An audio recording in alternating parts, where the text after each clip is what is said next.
అదే RTV app వార్తల్ని క్షణాల్లో చదివే అవకాశం ఉంటుంది. ఒక న్యూస్ పేపర్, ఒక టెలివిజన్ ఛానల్ మీ చేతుల్లో ఎప్పుడూ ఉంటాయి. సురేష్ గారు, కాకర్ల సురేష్ గారు. ధన్యవాదాలు అధ్యక్ష. గౌరవ పవన్ కళ్యాణ్ గారికి ధన్యవాదాలు తెలుపుకుంటా ఉన్నాను వారు ఇచ్చిన సమాధానానికి.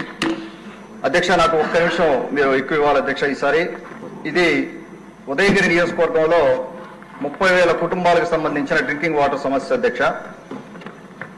మంత్రి గారు చెప్పినట్టుగా 8 మండలాల్లో ఒక్కొక్క మండలంలో ఒక్కొక్క మదర్ ప్లాంట్, అలాగే ఒక మండలానికి 22 నుంచి 25 డిస్పెన్సర్ ఆర్డీయూస్ బిల్డ్ చేయడం జరిగింది.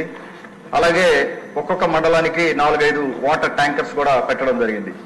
అంటే ఒక 10,000 లీటర్లు గంటకి 10,000 లీటర్లు ప్రొడ్యూస్ చేసే మదర్ ప్లాంట్లు ఉన్నాయి అధ్యక్ష.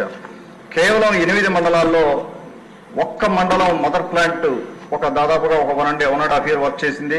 తర్వాత మిగతా 7 మండలాలు కానీ మళ్ళా ఈ 8వ మండలం కానీ మదర్ ప్లాంట్ ఏవీ పనిచేయటం లేదు. ఒక్క కుటుంబానికి కూడా నీళ్లు అందిన సందర్భం లేదు అధ్యక్ష. దయచేసి గౌరవ మంత్రి గారు పవన్ కళ్యాణ్ గారికి విజ్ఞప్తి చేస్తా ఉన్నాను, ఉదయగిరి నియోజకవర్గం మీద కొద్దిగా దృష్టి పెట్టి మీరు సహాయం చేయాల్సిన అవసరం ఉంది సార్. అదొక్కసారి మీరు అడ్రస్ చేయండి. అలాగే జల్ జీవన్ మిషన్ కింద రాబోయే రోజుల్లో సమస్యల నీళ్లు ప్రతి ఇంటికి తెచ్చుకోవాలని కలగా ఉంది. అది వచ్చేంత వరకు అది టైం పడుతుంది కాబట్టి దీని మీద మనం ప్రత్యేక దృష్టి పెట్టి ఈ 30,000 కుటుంబాలని ఆదుకోవాల్సిన అవసరం ఉంది. మా పవన్ కళ్యాణ్ గారికి విజ్ఞప్తి చేస్తా ఉన్నాం తమ ద్వారా. అత్యధికంగా పేదలు ఉండే నియోజకవర్గం అధ్యక్ష. పెద్ద కోరికలు ఏం కోరట్లేదు పేదలు. కేవలం ఉండేదానికి ఇళ్లు, కనీసం వర్షం వచ్చినప్పుడు మన ఇంట్లోకి నీళ్లు రాకుండా పైన వచ్చి నీళ్లు పైన కురవకుండా ఇంతవరకే అడుగుతున్నారు అధ్యక్ష.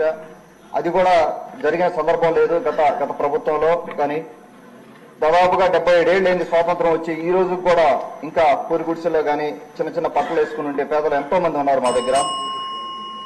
గత ప్రభుత్వంలో 7,049 ఇళ్లు శాంక్షన్ చేయడం జరిగింది అధ్యక్ష.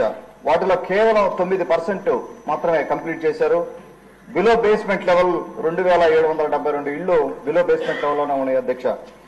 3వ ఆప్షన్ సెలెక్ట్ చేసుకున్నారు పేదలందరూ. కాంట్రాక్టర్స్ కట్టిస్తారని చెప్పి కాంట్రాక్టర్స్ పూర్తిగా 26 ఇళ్లు మాత్రమే కట్టించగలిగారు అధ్యక్ష.